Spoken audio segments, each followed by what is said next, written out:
Now joining me on the Peerless Boilers hotline, Peerless builds America's best boilers. He played in the MLB for 14 years with the Tigers, Blue Jays, Rangers, Brewers, and Mets, and now he has a brand new book that just came out yesterday, and it's called Heart and Hustle, and that's number 27, FCAT, Frank Catalanotto. Frank, Zach Gelb here, DARPATV.com in New York. Thank you for joining me, and how are you? I'm doing great. Thanks for having me today. Well, thank you for coming on. Great book, just came out yesterday. I want to know, how did a man from Long Island, New York, get his way to the big leagues? Well, it wasn't easy. And, growing up, I was never the best player on my teams, but, I worked hard during high school, and I had some scouts come and notice me, and not because they were coming to watch me. They were coming to watch three other guys on my team, and they just happened to find me. So it was a lot of hard work and hustle, and I was able to work my way through the minor league system, recognizing that the guys around me had better talent. So I needed to do something to try to even the playing field. And what I did was I really became a student of the game, and really worked on the mental part of the game, and I think that helped me get there. Now, I'm just curious. You said you weren't the best player in Little League. You said you weren't the best player in high school. You had over 1,000 career hits in the MLB. How good was your Little League teams and your high school teams growing up? We actually, I was on some good Little League teams. My high school team was actually really good. The year before I got there, they won the state championship, and we had, like I said, three other guys on the team that were highly sought after prospects. By a lot of colleges and even by some of the major league scouts. So because Smithtown had good teams, we had a lot of these guys come out, and I remember asking my dad. I said, "Dad, these guys are out here not to watch me. What do I have to do to get seen?" And he said, "Frank, just work hard and always hustle, and your passion for the game will shine through." And that's what happened. I remember the scout coming up to me 2 weeks before the draft and saying, "We've been watching you all year, and you're the guy that we should be watching as opposed to these other three guys. We think you have the chance to be the player here." Now, we all know we've had great moments in the sport, and you have bad moments. Even in my short Little League career, and I don't want to compare my Little League career to your glamorous baseball career. I remember hitting a double off the wall against my best friend and then losing 2 Little League World Series with my team in Comac. Let me hear Frank Catalano's best and worst Little League moments. Oh, wow. Okay. The best Little League moment was when I was 9 years old. We won the Long Island championship, and it was a thrill. I mean, to be 9 years old and to be part of a team that went that far, it was great. My worst moment was probably in that championship game. I was the starting pitcher, and I was terrible, and I had to get taken out of the game in the first inning. And I remember shedding a couple of tears, and I felt like I let my team down. And sure enough, we came back, and I wound up getting some hits, and the team scored runs, and we won that game. But it's funny that both the best and the worst came literally at the same time. We're talking FCAT number 27, brand new book out there in stores. It's Heart and Hustle. And Frank, let's say you're on one of these book tours. One of the kids come up to you and they say, "Frank, I have my glove every day. I practice every day. I want to get to the big leagues." What advice would you give to inspiring young players? Well, the first thing I tell kids is have fun. It's really important. The thing I remember about Little League the most is how much fun I had. And we've got to make it, it's a game, and we've got to remember that these kids have to have fun playing a game. So the first thing I tell them is to have fun, and the second thing I tell them is to work hard and always hustle. That worked for me, and it got me to where I got it, and I can only recommend to these kids what worked for me. So have fun, work hard, and hustle. Now, like you said, over the course of your career growing up, when you were younger, people weren't there to look at you, the scouts. Do you ever remember someone telling you, "Hey, Frank, you should really start to try to do something else. You're not going to make it to the big league"? And if that did happen, how did that thrive you to ultimately reach that goal and discredit to what that person was saying? baseball, it happened a lot of times. You know, it happened when I was in high school, and I was a pretty good hockey player. People, you know, would say, yeah, you know, hockey's your best sport. Why don't you stick to that? And, you know, baseball was my love and my passion, and that's what I wanted to play. So I kept working hard at that. Then when I got to the minor leagues, after my first season in the minor leagues, the minor league coordinator wanted to release me. And I remember some of the coaches telling me a couple of years later that, you know, they were in the meetings, they're filling out the teams. The minor league coordinator said, we've got to release this kid. There's no way he's going to make it. And a couple of coaches went to bat for me and said, listen, we think we can help him. He's got a good work ethic. He wants to work. And sure enough, you know, when I heard that, it motivated me. And it really made me want to prove those guys wrong who didn't think I could make it. So I was happy to get another chance, and I was happy to prove them wrong. So you played hockey and baseball growing up. You grew up on the island. The big question is, were you an Islanders or Ranger fan? I was a huge Islander fan. You know what? It kills me to hear that, Frank, because I'm wearing my New York Rangers jersey last night. I'm all pumped up after the win. But the Islanders, you know, they're getting something moving here, and hopefully they could get a consistent goaltender. The Islanders, they're a little bit away, but, you know, they're making improvements. Tavares is a hell of a player. Oh, he really is. He's fun to watch, and they, yeah, I mean, I think they're headed in the right direction. It's been a while since us Islander fans could have something. Some fun hockey to watch, but I think they're moving in the right direction, and hopefully it'll be soon that they're perennial playoff, contenders. Do you think they're going to stay on Long Island? You think they're going to stay in Nassau Coliseum? There's rumors that they may go to Brooklyn. I know a few years back some people said Kansas City. Do you think the Islanders will stay put there in Nassau Coliseum? Oh, gosh, that's a tough question for me to answer, but I don't know. The more and more I talk to people about it, the more and more I get the feeling that they may wind up moving. We're talking to Frank Catalanotto, number 27, played in the major leagues for 14 years, has a new book out, just came out yesterday called Heart and Hustle. Now, we talked about you growing up playing baseball. When you finally got that call-up from the minor leagues, reminisce on that. What was that moment like? Oh, it was awesome. You know, it was a dream come true. When I was a kid, I always dreamed of being a Major League Baseball player, so to get that call and to be able to call my mom and dad and to tell them that I got called up to the big leagues was a moment that I'll never forget. And then to be able then to get out on that field and to be the guy that was, you know, when I was growing up, I was always the one in the stands with my dad watching these guys like they were robots. And now I was on this field with 50,000 people staring at me. And it was a surreal moment. It was really awesome. Did you feel that pressure when you got called up to the big leagues, when everyone's looking at you, 50,000 fans in the building? How long did it take you to get that first career hit? It took me about, let me see, I think after 4 at-bats, I wound up getting my first hit, but the pressure was like you wouldn't believe. I was so stressed out. You know, here I am. I was coming from AAA where I had a real good season.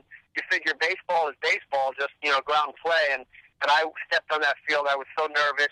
I remember I was standing at second base saying to myself, don't hit the ball to me, don't hit the ball to me. So it took about a week or so before I started to get comfortable. And I thought it was great the way you ended your career. I know that you didn't last long with the Mets, but that must have been great coming back home to New York and playing in front of the Citi Field faithful. Oh, it was great. It was always a dream of mine to be able to play in New York and just to be able to feel what it would be like to live at home, sleep in my own bed, commute to work, and it was really, really awesome to be able to have my family and my friends at all the games each night. So even though I didn't get the chance to play and to be there for more than a month and a half, it was still nice to be able to experience that. You played with 5 different teams over the course of your 14-year career. Which city did you love playing in the most? Was it New York? Was it Milwaukee? Was it Toronto? Which one did you enjoy the most? Honestly, I like playing in Toronto the best. I love the city there. I mean, with the exception of the fans, you know, they're hockey fans there. You know, they don't pack out the stadium. Texas, I think the fans in Texas were a lot better. But as far as a city and a place to play and a good group of guys, I really love Toronto. Now, who was the best player you played with over the course of your career? I know you played with Carlos Delgado. What was the best advice that you got from one of your peers on the 25-man roster during your career? Well, the best player I ever played with was Alex Rodriguez. I mean, to me, he's one of the best ever to live. But I remember him telling me, I think it was in 2001 when I played with him, he said, Frank, don't ever let a pitcher intimidate you. When you get out on the on-deck circle, stare him right in the eyes. When you go up to the batter's box, puff your chest out, walk with a confidence, and even if you strike out, don't put your head down. Don't let him know that he beat you. Keep your head held high and walk back to the dugout. And have good body language, and when you see someone that their body language is bad, you know that they're beaten, and I think that was pretty good advice for me. I was able to be able to change your body language to a positive, and I just think that was great advice. We're talking to Frank Catalanotto, and Frank, I'm going to throw a curveball at you here. We talked about so many great things over the course of your 14-year career and in like the last 20 years of baseball, but the one downer is the steroid era. Let's say you're on one of these book tours, and one of these kids came up to you and they said, describe the steroid era, you would say? I think it was a little blown out of proportion. I really do. I mean, I understand if I was to have to take a stab in the dark as to how many players per team, were on steroids, I would say maybe 5 to 10. I mean, I don't think it would be the 80% that Jose Canseco once said. It wasn't something that you saw in the clubhouse. It was kind of hush-hush.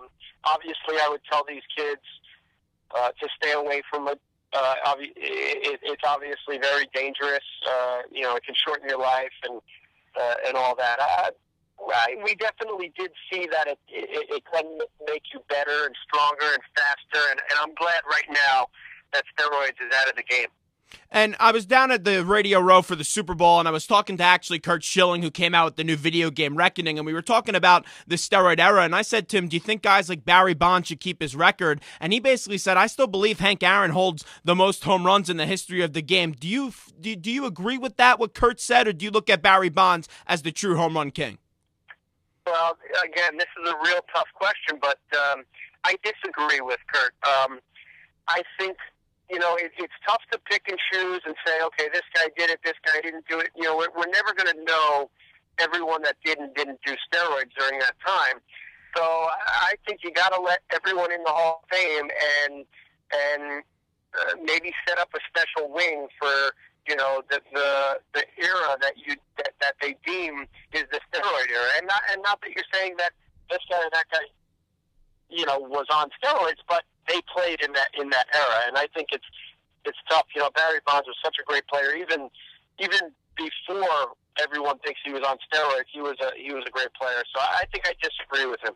We're talking to Frank Catalanotto, and Frank, let's get to these current-day Mets. A nice 7-3 start to open up the season. Not a lot of high expectations for this Mets club, especially what happened in the offseason with the whole Bernie Madoff thing and what's happened in years past with collapses. When there's so much negative attention around the team, as a player, are you cognizant of that, about what people are saying about your team in the media? And does that kind of give you a little extra oomph to try to go out there and prove those critics wrong?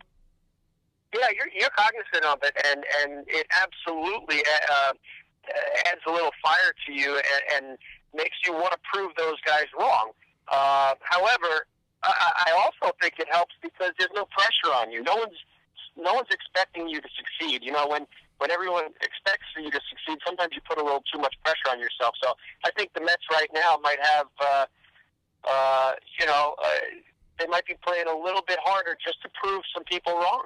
I really believe that the Mets are just playing with house money. I just look as a Met fan, all I'm asking for is just get me to the end of June with the over 500 team, and then I'll take it from ever what happens there. But you look at this club, two bats that really popped out to me to start off the season in the last 10 games. One has been the given David Wright. He's been playing really well, but Ruben Tejada is really off to a great start. He had some big shoes to take over with Jose Reyes. He's doing a fine job filling in there at shortstop. he's a really good little player, and you know you don't expect it out of him. He's a small guy. You expect him just to field his position, but he's got some pop in that bat. He can really be a big contributor for the Mets this year. I saw your article on Mets blog. I really enjoyed it. I did agree with your take on Ruben Tejada, but you look at one guy that you did play with, David Wright. He has a great leadership from what I could sense watching at home and being in that Mets clubhouse several times in the last year or so. But I want to ask you this. You played with David Wright. Do you think he is going to be eventually a captain of this team, and do you think he would embrace that role and take it on if he was given the C? Yeah, I do think he will embrace it. If he was given the seat, he is a leader. And when I was there, he was the guy in the clubhouse that everyone would go to. He was the guy that was vocal. So I think he's perceived as a leader in that clubhouse, and I think he's a great leader. Let me ask you this, because you were a hitter in the league, and you also played first base and all around the infield as well. But let's say you're a free agent, Frank. Does Citi Field kind of scare you away because it's such a big ballpark as a hitter? Yeah, no doubt about it. You know, when we would take batting practice there, I remember, and I'm not a home run hitter or anything, but you know when you hit a ball on the screws and it's going to go out, and there were plenty of times that I'd hit a ball and say, okay, this has got to be 5-10 rows deep, and it wouldn't even get to the past the outfielder. You know, the outfielder wouldn't even have to go to turn his back. And then we'd go to Philadelphia, and I'd miss-hit a ball and pop it up and say, oh, you know, I missed that one. It would be 10 rows deep. So it's definitely something that a free agent would think about. It may definitely keep some guys away. And I really like what the Mets did, bringing in those walls in a little bit, and you already see 2 more home runs go out in the first 10 games of the season that wouldn't have gone out last year. But I kind of felt like looking at some of these Mets players like Bay and David Wright, that it was kind of a psychological thing, especially like what you just said. They would hit a ball, you think it would go out, and then it gets caught at the warning track. Yeah, I definitely think that hurt David, you know, the first year of the new ballpark. I think it's hurt Jason the first couple of years, and you know, I think Jason Bay is a great player, and I think once he gets rolling here, he's going to wind up having a good year. FCAT, final one here right before we let you go. Hard and Hustle is the name of the book. Tell my fans where they could go to buy the book and how they could get an autographed copy. Also, tell me some appearances, where you're going to be, and stuff like that. You can go to frankcatalonotto.com, and every book that's purchased there will be an autographed copy. Also, you can go to Amazon.com. And then this weekend, I'm going to be at the Smithtown St. James Little League, signing books there on Sunday. That's at Gaynor Park. And then I'm going to be at the Wisconsin Little League on Saturday, and also the Bohemia Little League, signing books there. And then I'm going to be signing at the book review, too. That date has not been determined yet.